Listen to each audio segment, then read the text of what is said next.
Bismillahirrahmanirrahim. Assalamualaikum warahmatullahi wabarakatuh. Innal hamdalillah nahmaduhu wa nasta'inuhu wa nastaghfiruh wa na'udzu billahi min shururi anfusina wa sayyiati a'malina. May yahdihillahu fala mudilla lahu wa may yudlil fala hadiya lahu. Asyhadu an la ilaha illallah wahdahu la syarika lahu wa asyhadu anna Muhammadan 'abduhu wa rasuluh. Allahumma salli wa sallim ala nabiyyina Muhammad wa ala alihi wa ashabihi wa man tabi'ahum bi ihsanin ila yaumiddin. Qala Allah ta'ala fil Qur'anil Karim, ya ayyuhalladzina amanu taqullaha haqqa tuqatih wa la tamutunna illa wa antum muslimun. Ya ayyuhalladzina amanu taqullaha wa qulu qawlan sadida yuslih lakum a'malakum wa yaghfir lakum dhunubakum. ومن يطع الله ورسوله فقد فاز فوزا عظيما فإن أصدق الحديث كتاب الله وخير الهدى هدى محمد صلى الله عليه وسلم وشر الأمور محدثاتها فإن كل محدثة بدعة وكل بدعة ضلالة وكل ضلالة في النار. أما بعد. Jamaah salat maghrib yang semoga dirahmati Allah Subhanahu wa taala. Alhamdulillah, kita bersyukur kepada Allah atas segala nikmat yang telah diberikan kepada kita semua, baik itu nikmat iman dan Islam, nikmat kesehatan, kesempatan, nikmat umur, nikmat rizki, dan nikmat-nikmat yang lainnya. Kemudian salawat serta salam semoga tetap tercurahkan kepada Nabi kita, Nabi Muhammad SAW, seorang Rasul yang diutus oleh Allah Subhanahu wa taala untuk menyempurnakan akhlak yang mulia. Jamaah salat maghrib, a'azanallahu wa iyyakum.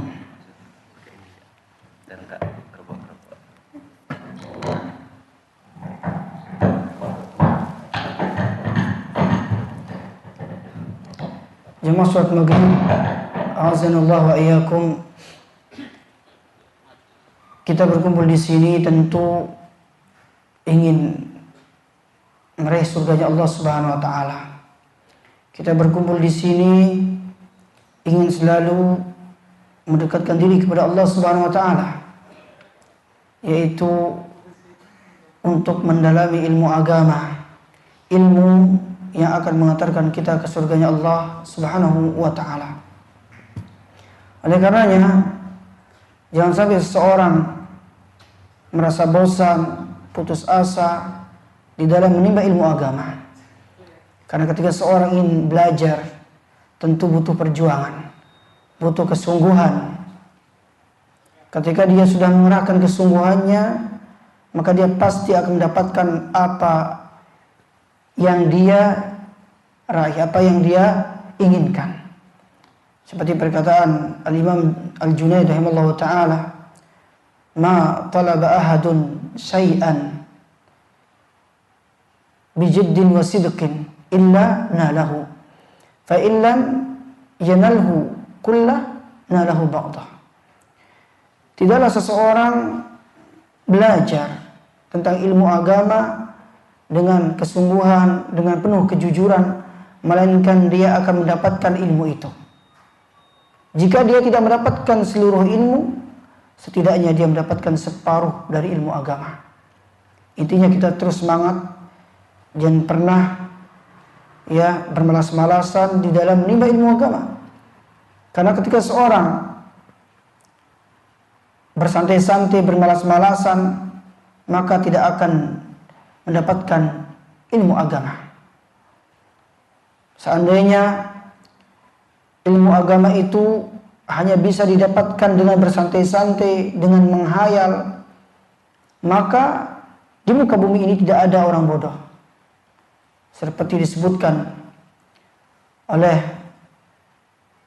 Al-Imam Abu Talib, maksudnya di sini bukan Abu Talib, Ali bin Abi Talib radhiyallahu anhu. Apa kata dia? "Lau kana hadzal ilmu yuhsalu bil munah, maka nayabqa fil barriyati jahilu." Ini dalam diwan Ali bin Abi Talib radhiyallahu anhu. Seandainya ilmu itu bisa diperoleh dengan menghayal saja, maka tidak akan tersisa orang bodoh di muka bumi ini. Ya, karena ilmu agama tentu bisa didapatkan dengan kesungguhan.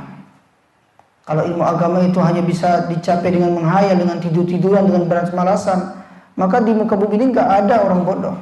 Maka itulah kita dituntut untuk belajar, untuk menghilangkan kejahilan dalam diri kita.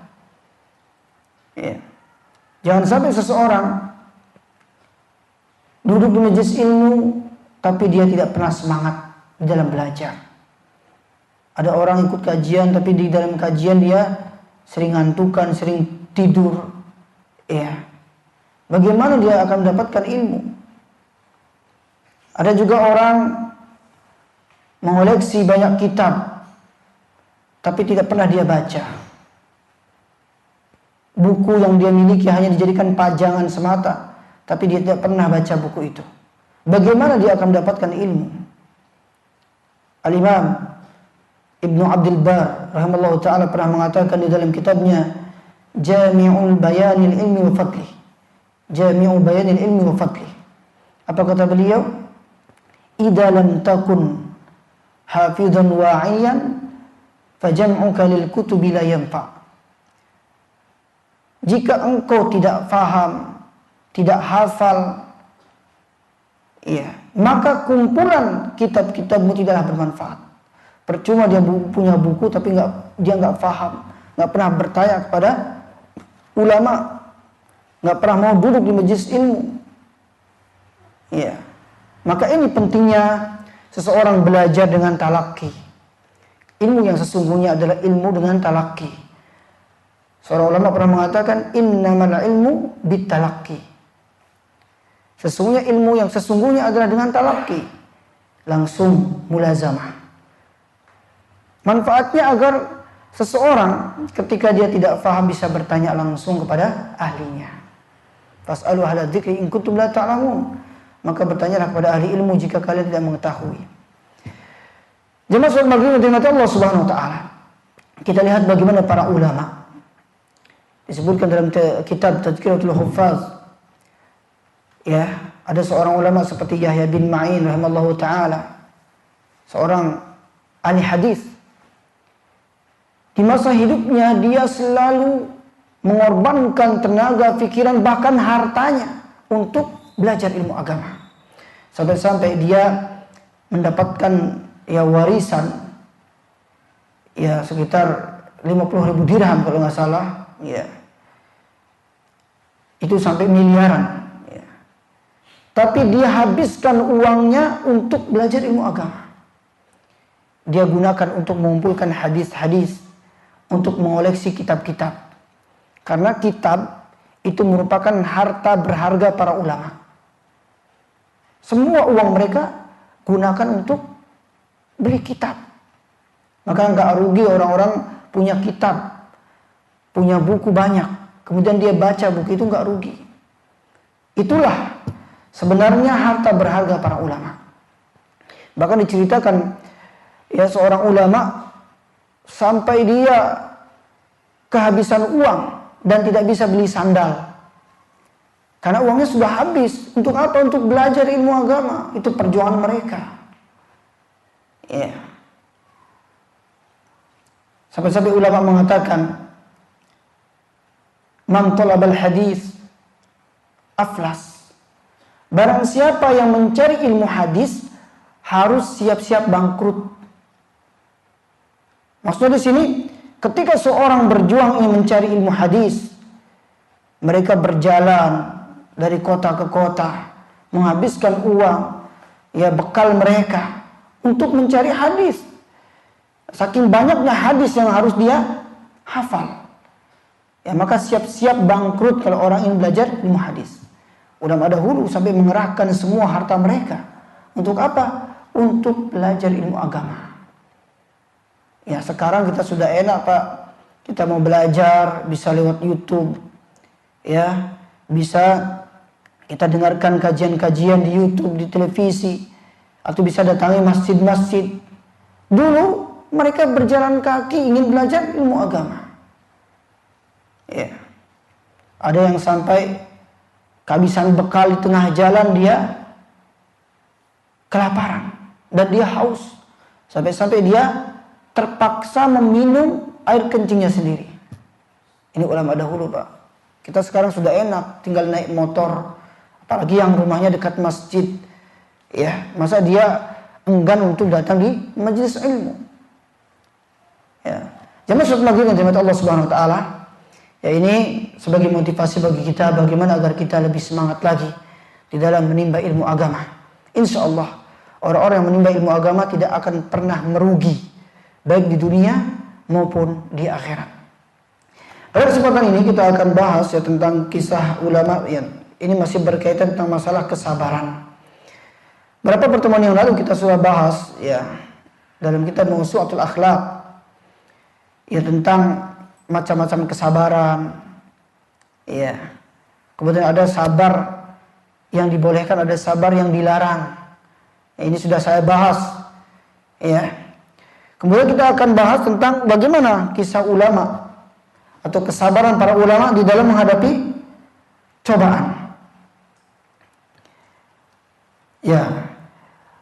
Kita mulai dari ujian yang dialami oleh para nabi. Ya, bahwa ujian terberat, musibah terberat itu dialami oleh para nabi. Sampai-sampai dalam hadis Rasulullah SAW menyebutkan ketika ada orang bertanya kepada Rasulullah SAW, ya Rasulullah, ayun nasi asyaddu bala'a. Siapa sih orang yang paling berat ujiannya? Kemudian Rasulullah SAW mengatakan, al-anbiya fal-anbiya, summa salihun, summa al-amsal fal-amsal. Yang paling berat ujiannya itu adalah para nabi. Ya. Kemudian orang-orang soleh. Kemudian yang semisal dengan mereka. Karena sesungguhnya seseorang itu diuji sesuai dengan kadar keimanannya. Semakin tinggi keimanan seseorang, semakin berat ujiannya. Ya. Kemudian Rasulullah SAW menyebutkan yubtalar rajulu ala hasbi dinihi. Seseorang itu akan diuji sesuai dengan kadar keimanannya. In kana fi dinihi salabatun istadda bala'uhu. Ya, jika agama seseorang itu kuat atau imannya lagi naik, imannya lagi tinggi, akan semakin berat ujiannya. Wa in kana fi dinihi riqqatun.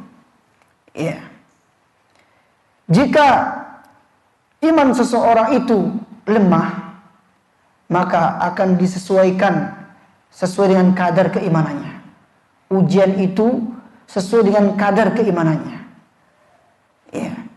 Maka jangan heran ketika Allah Subhanahu wa taala menguji orang-orang yang beriman. Ya, seperti yang dialami oleh Nabi Ayub alaihissalam. Ya, bagaimana ujian yang dialami oleh Nabi Ayub alaihissalam. Ya. Pertama, Nabi Ayub alaihissalam ini merupakan seorang nabi yang berasal dari Rum atau Romawi. Nama beliau yaitu Ayub bin Mus bin Razah bin Al-Ais bin Ishaq bin Ibrahim Al-Khalil. Ya, sebagaimana disebutkan oleh Ibnu Ishaq atau oleh Ibnu Ishaq dalam kitab Tarikh At-Tabari tentang siapa Nabi Ayub alaihissalam. Ada juga yang mengatakan, ya, seorang ulama menyebutkan bahwa nama beliau Ayub bin Mus bin Raghwil bin Al-Is bin Ishaq bin Yaqub. Iya. Kemudian seorang ulama Ibnu Asakir menyebutkan bahwa ibu Nabi Ayub adalah putri dari Nabi Lut alaihissalam. Dan istri beliau bernama Layya binti Yaqub, anaknya Yaqub. Ada yang mengatakan yang paling masyhur nama istri beliau Rahmah binti Afraim bin Yusuf bin Yakub. Ya. Kemudian Nabi Ayub alaihissalam merupakan seorang nabi yang terkenal sangat kaya raya. Kaya dengan harta yang berlimpah ruah. Ya. Jadi Nabi Ayub ini saking banyak hartanya, dia punya banyak sapi, kemudian hewan onta, kambing, kuda, dan keledai yang jumlahnya tidak ada yang bisa menyainginya. Dan banyak lagi harta-harta yang beliau miliki. Dan selain itu, Nabi Ayub juga memiliki tanah yang luas. Ya, ini kekayaan beliau. Dan lebih lengkapnya ya bisa dibaca dalam kitab Al-Bidayah wa Nihayah atau dalam tafsir Al-Baghawi. Ini disebutkan tentang bagaimana kekayaan Nabi Ayub alaihissalam.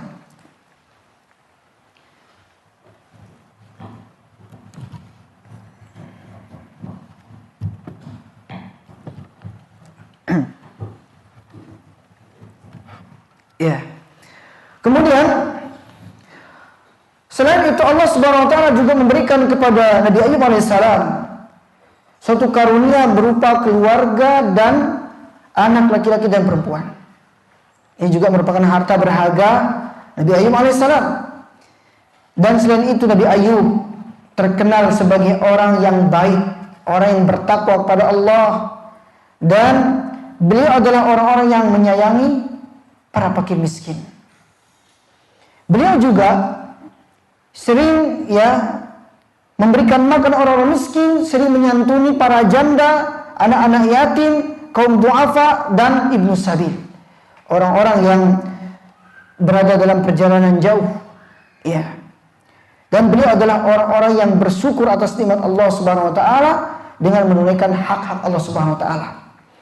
Jadi Nabi Ayub alaihissalam diberikan kenikmatan yang luar biasa. Namun Nabi Ayub tidak lupa untuk bersyukur kepada Allah Subhanahu wa taala. Terkadang ada orang-orang yang diberikan nikmat oleh Allah Subhanahu wa taala tapi dia lupa untuk bersyukur. Ya, seperti disebutkan oleh Al-Hasan Al-Basri rahimahullahu taala, yadhkurul masaib wa yansan ni'am. Jadi terkadang orang itu sering mengingat musibah atau ujian yang Allah berikan kepadanya, dan terkadang dia lupa untuk bersyukur atas nikmat Allah yang diberikan kepadanya. Pas giliran diberikan musibah, dia akan selalu ingat sampai kapanpun. Tapi giliran diberikan nikmat sama Allah, lupa terkadang bersyukur. Ya. Nah, Nabi Ayub alaihissalam ketika diberikan nikmat dia bersyukur, dan ketika dia diberikan musibah oleh Allah Subhanahu wa taala, dia adalah orang yang paling penyabar. Gak pernah dia mengeluh kepada Allah Subhanahu wa taala. Dan inilah sifat orang yang beriman. Bagaimana ketika dia diberikan nikmat oleh Allah, dia selalu bersyukur. Diberikan ujian sama Allah, dia selalu bersabar. Gak pernah dia mengeluh kepada Allah Subhanahu wa taala. Inilah orang-orang yang beriman. Ya. Bahkan disebutkan oleh seorang ulama, ketika seseorang ingin bahagia, maka kuncinya ada 3. Cukup 3 saja. Disebutkan oleh ulama, unwanus sa'adah salasah. Tanda kebahagiaan seorang manusia itu ada 3. Yang pertama, idza u'tiya syakar. Ketika diberikan nikmat, bersyukur. Itu aja kuncinya. Wa idza batuliya sabara. Ketika diberikan ujian, bersabar. Wa idza adnaba istighfar. Ketika berbuat dosa, istighfar. Insya Allah, ketika seorang melakukan 3 hal ini, Allah pasti akan berikan kebahagiaan di dalam dirinya. Nah, hal ini dilakukan oleh Nabi Ayub alaihissalam. Jadi ketika Nabi Ayub diberikan nikmat oleh Allah Subhanahu wa taala, dia selalu mensyukuri nikmat Allah. Ya. Dengan apa dia mensyukuri nikmat Allah? Ya, dengan lisan, dengan hatinya, dan dengan anggota badannya. Yaitu dia selalu menunaikan hak-hak Allah Subhanahu wa taala. Dan selain dia orang yang dermawan, beliau juga orang yang rajin beribadah. Jadi inilah bukti syukur seorang hamba kepada Allah Subhanahu wa ta'ala. Maka ketika seorang mendapatkan kenikmatan, jangan pernah lupa terhadap Allah yang berikan nikmat kepada kita. Dan jangan sampai nikmat itu kita hilangkan dengan bermaksiat kepada Allah. Seorang ulama mengatakan, idza kunta fi ni'matin far'aha fa innal ma'asi tuzilun ni'am wa hutha bi ta'ati rabbil ibad wa rabbil ibad sari'un niqam. Apabila engkau mendapatkan kenikmatan, jaga nikmat itu. Dengan apa? Dengan bersyukur. Dan jauhilah kemaksiatan itu, karena kemaksiatan bisa menghilangkan nikmat Allah satu persatu. Dan hapuslah semua kemaksiatan dengan taat kepada Allah. Karena Allah Subhanahu wa ta'ala sangat cepat hukumannya, sangat cepat balasannya. Ya. Jemaah salat maghrib yang dirahmati Allah Subhanahu wa ta'ala. Nabi Ayub alaihissalam, selain dia mensyukur nikmat Allah Subhanahu wa ta'ala, dia juga selalu bersabar atas musibah yang menimpa dirinya. Ya. Jadi setelah Nabi Ayub alaihissalam diberikan kenikmatan oleh Allah Subhanahu wa ta'ala, Nabi Ayub pernah diuji oleh Allah dengan penyakit yang menimpa badannya. Iya. Dan dia juga mengalami musibah yang menimpa harta dan anaknya. Jadi semua kenikmatan sirna. Allah bisa saja mengambil nikmat itu. Itu kehendak Allah. Itu hak Allah. Karena semua nikmat yang ada pada diri kita itu titipan dari Allah. Wa ma bikum min ni'matin fa minallah. Apapun nikmat yang ada pada kalian itu berasal dari Allah. Jadi kalau Allah mau ngambil nikmat itu, kita nggak boleh ngeluh. Ya. Seperti yang dialami oleh Nabi Ayub alaihissalam. Allah timpa dia dengan suatu penyakit. Ya. Penyakit yang menimpa Nabi Ayub alaihissalam yaitu penyakit juzam. Penyakit juzam ini yaitu penyakit kusta. Ya. Penyakit lepra. Yang mana Nabi Ayub alaihissalam ketika ditimpa penyakit ini, yang selamat pada dirinya itu hanyalah hati dan lisan yang beliau gunakan untuk berzikir kepada Allah Subhanahu wa ta'ala. Jadi semua tubuh beliau penuh dengan kusta, kecuali hati dan lisan yang beliau gunakan untuk berzikir kepada Allah. Ya. Sampai-sampai Nabi Ayub alaihissalam dijauhi oleh semua orang karena punya penyakit menular. Ya. Dan Nabi Ayub mengasingkan diri di satu tempat. Hanya istri beliaulah yang setia ya untuk menemani suaminya. Ya, pernah suatu ketika istrinya pun pernah merasa lelah untuk merawat suaminya. Sampai-sampai istrinya itu pernah mempekerjakan orang lain untuk mengurus suaminya. Ya, bisa dibaca dalam kitab tafsir Ibnu Katsir rahimahullah ta'ala tentang kisah Nabi Ayub alaihissalam. Ya. Kemudian Imam As-Suddi pernah menceritakan bahwa Nabi Ayub alaihissalam menderita sakit sehingga terlihat tubuh beliau itu sangat kurus, sudah enggak ada dagingnya, ya, hingga urat saraf dan tulang beliau itu terlihat. Karena apa? Karena saking kurusnya, menahan sakit selama bertahun-tahun. Ya, bahkan ketika beliau sakit, sempat didatangi oleh setan. Setan ini ingin menggoda Nabi Ayub alaihissalam.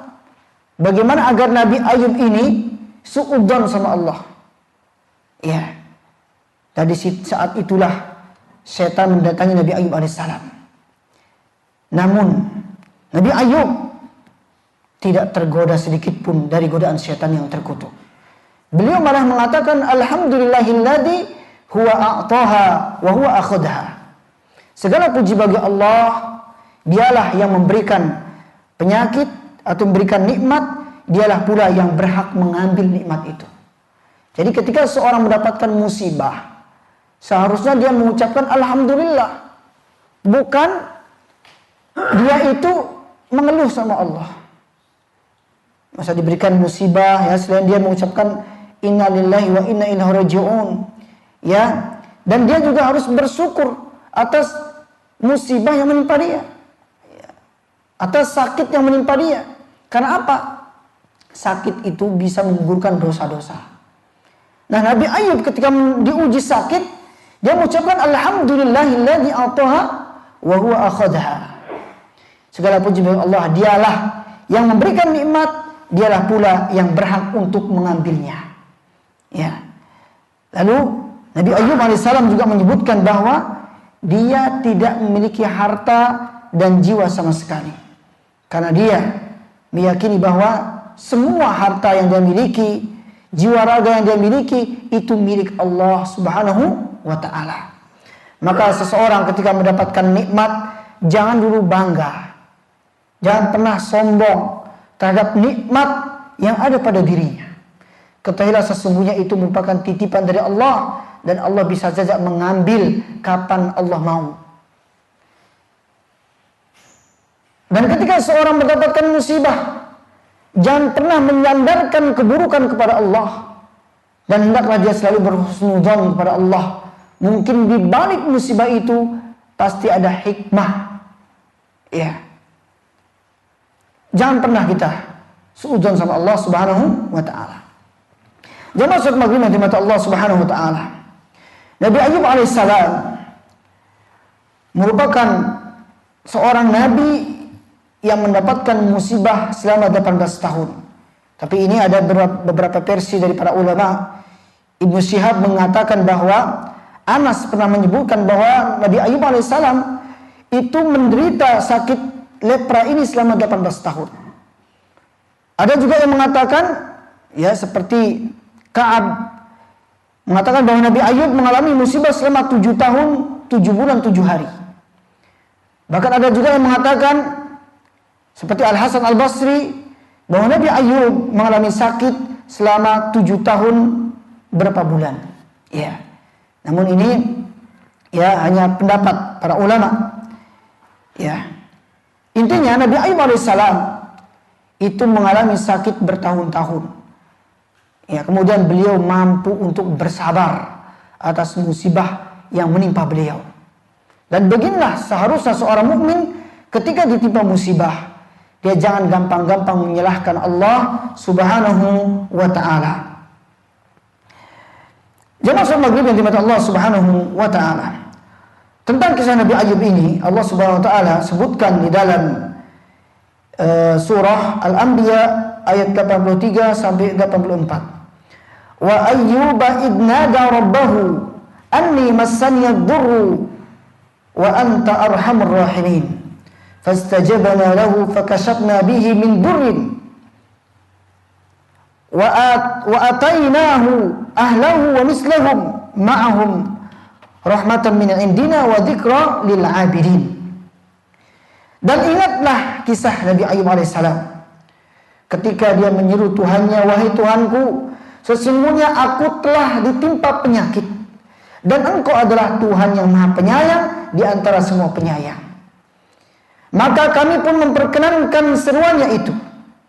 Lalu kami lenyapkan penyakit yang ada padanya dan kami kembalikan keluarganya kepadanya, dan kami lipat gandakan bilangan mereka sebagai suatu rahmat dari sisi kami dan untuk menjadi peringatan bagi semua yang menyembah Allah subhanahu wa ta'ala.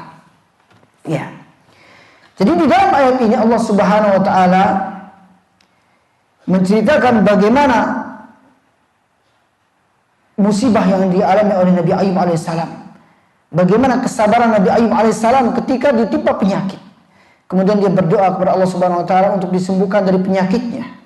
Ya.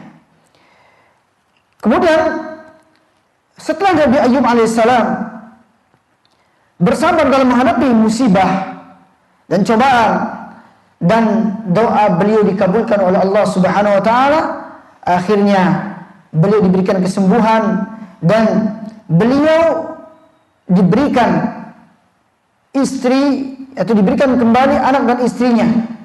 Ya, dikembalikan anak dan istrinya oleh Allah Subhanahu wa taala.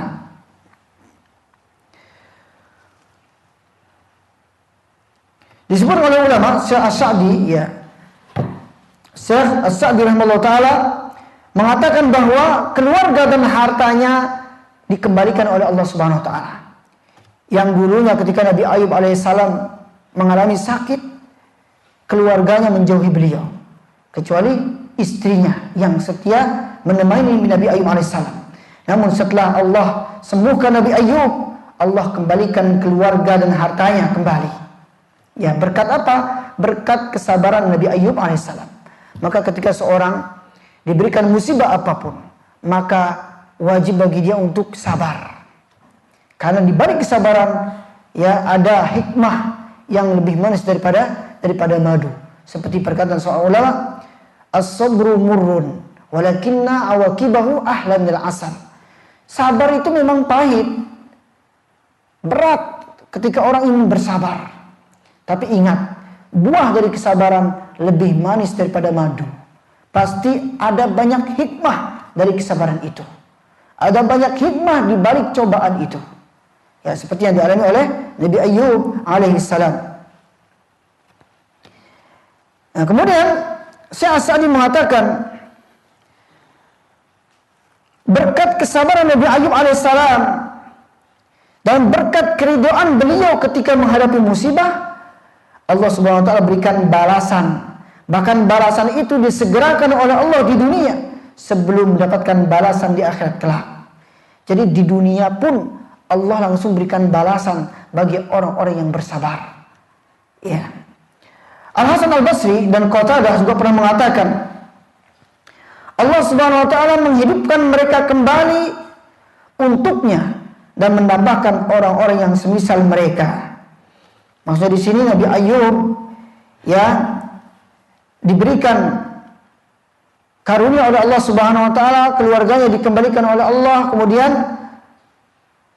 hartanya dikembalikan oleh Allah, anak dan istrinya dikembalikan oleh Allah Subhanahu wa taala.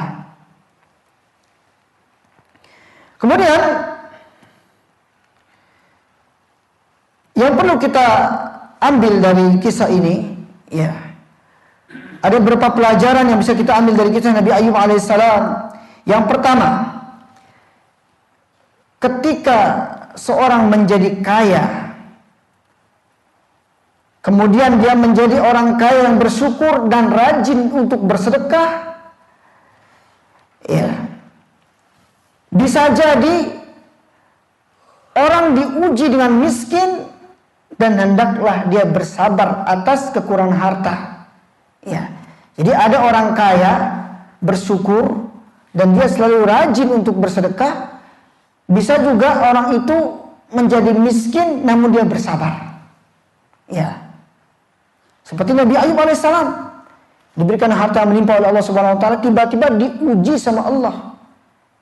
Akhirnya hartanya sirna, dia dijauhi oleh keluarganya, namun berkat kesabaran beliau Allah kembalikan semuanya. Ya.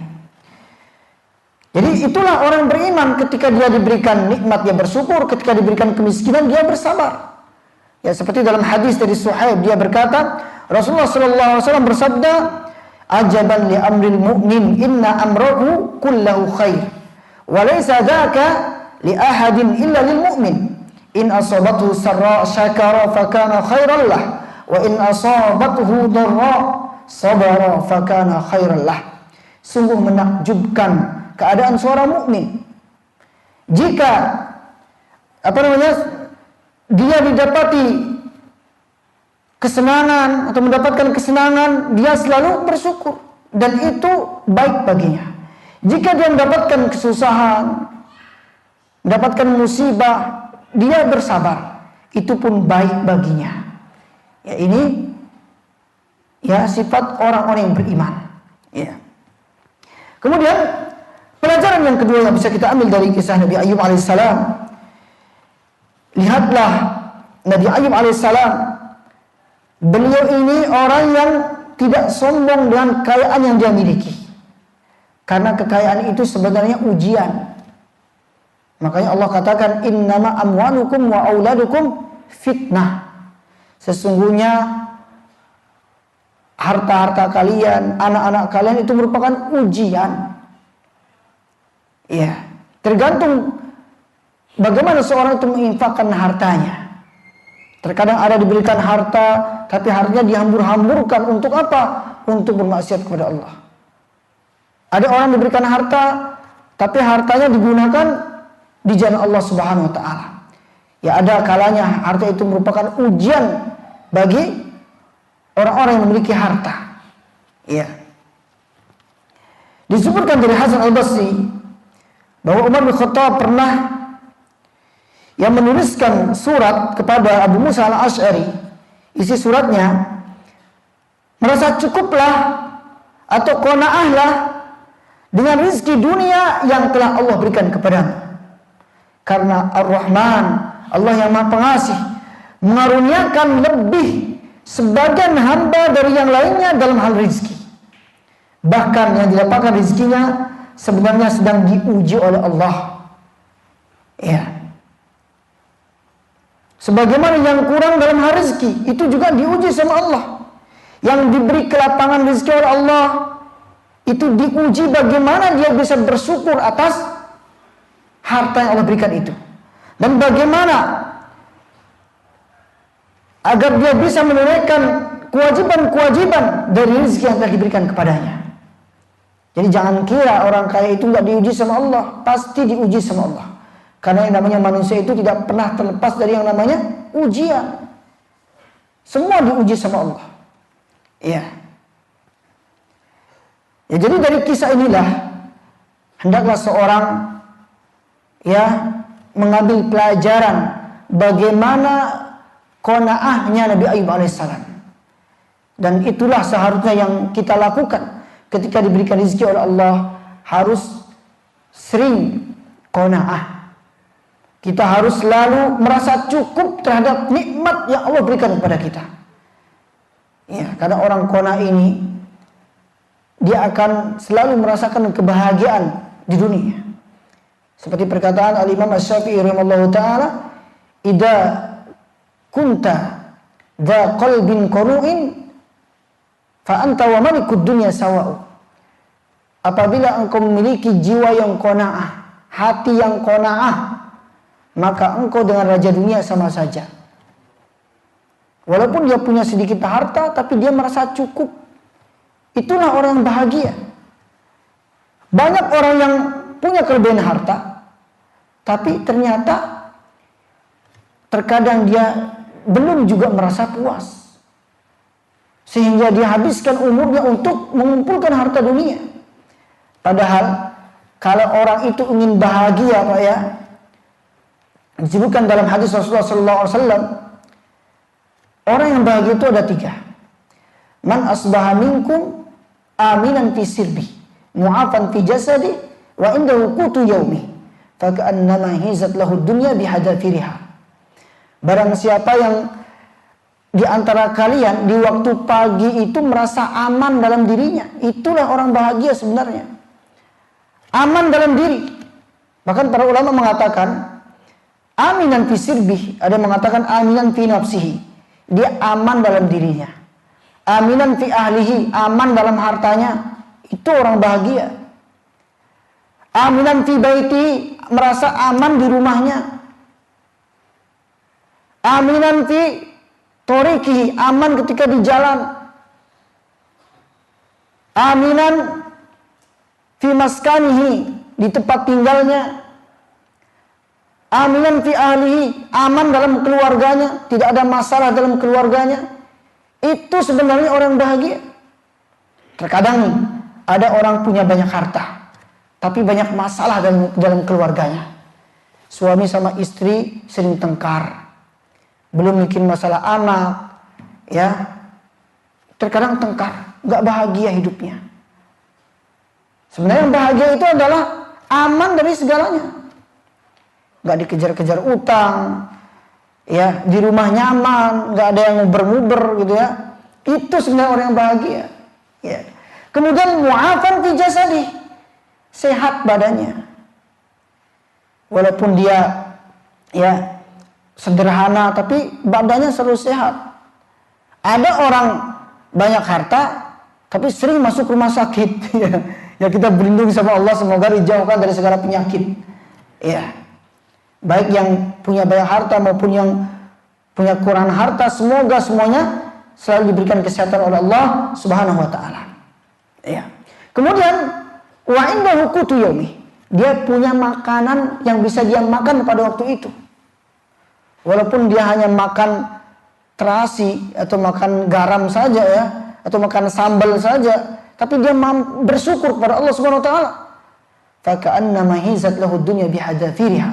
Seakan-akan dia memiliki dunia beserta isinya. Ya, jadi jangan sampai seorang itu dalam masalah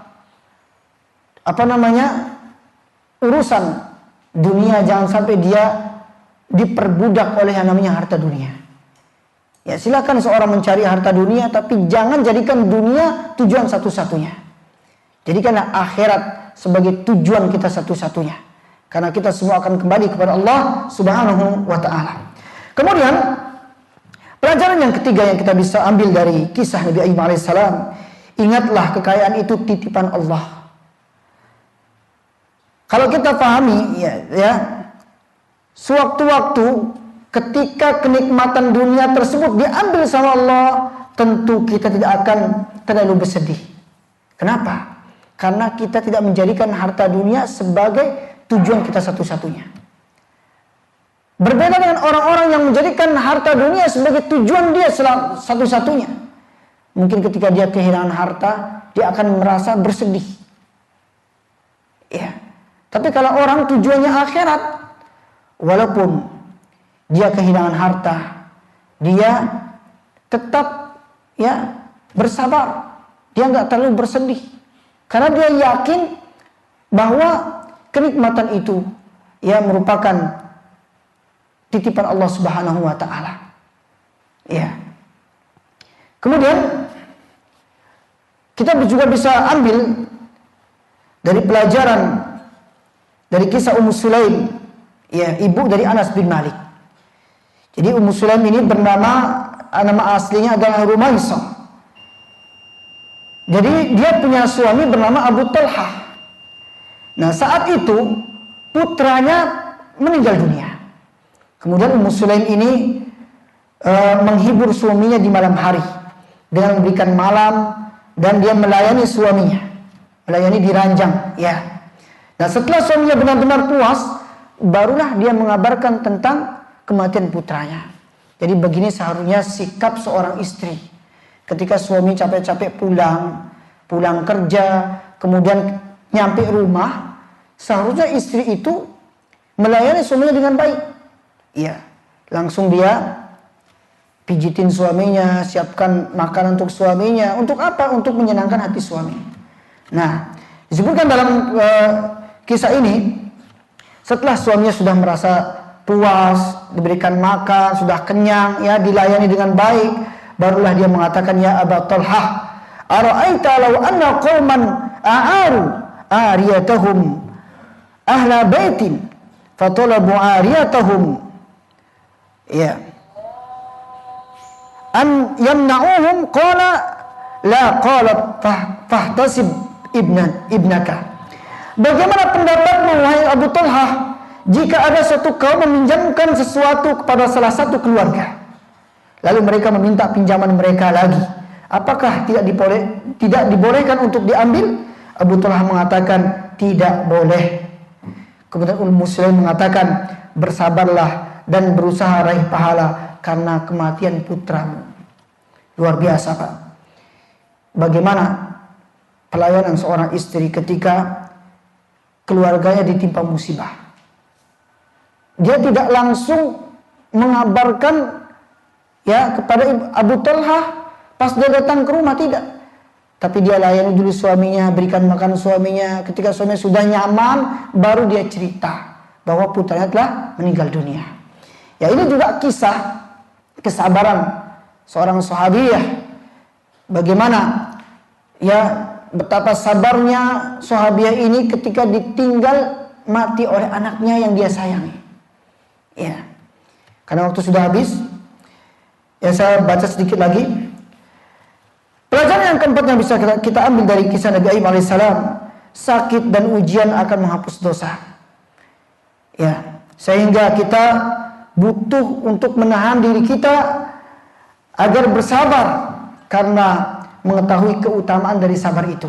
Ingat, apapun musibah yang menimpa kita, baik itu sakit dan yang lainnya, itu akan bisa menghapuskan dosa-dosa yang kita miliki. Rasulullah mengatakan dalam sabdanya, hadis riwayat Bukhari dan Muslim dari Abdullah bin Mas'ud radhiyallahu anhu, "Ma min muslimin yusibuhu adam min maradin, fama siwahu illa hattallahu bihi sayyi'atihi, kama tahtu syajaratu waraqaha." Setiap muslim yang terkena musibah penyakit atau yang lainnya pasti akan menghapuskan kesalahan-kesalahannya sebagaimana pohon menggugurkan daun-daunnya. Jadi jangan pernah mengeluh, jangan pernah berputus asa ketika kita diberikan musibah oleh Allah Subhanahu wa taala. Seharusnya kita bangga kalau kita sakit. Seharusnya kita bersyukur kalau kita sakit. Ulama-ulama dahulu ketika diuji sakit sama Allah, mereka bersyukur, Pak. Bukan malah bersedih, tapi mereka bersyukur. Kenapa? Karena dosa-dosa mereka berguguran, ya, dihilangkan oleh Allah Subhanahu wa taala.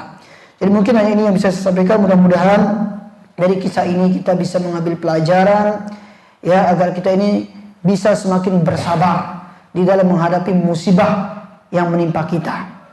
Wallahu a'lam bishawab. Subhanakallahumma wa bihamdika asyhadu an la ilaha illa anta astaghfiruka wa atubu ilaik. Wassalamualaikum warahmatullahi wabarakatuh.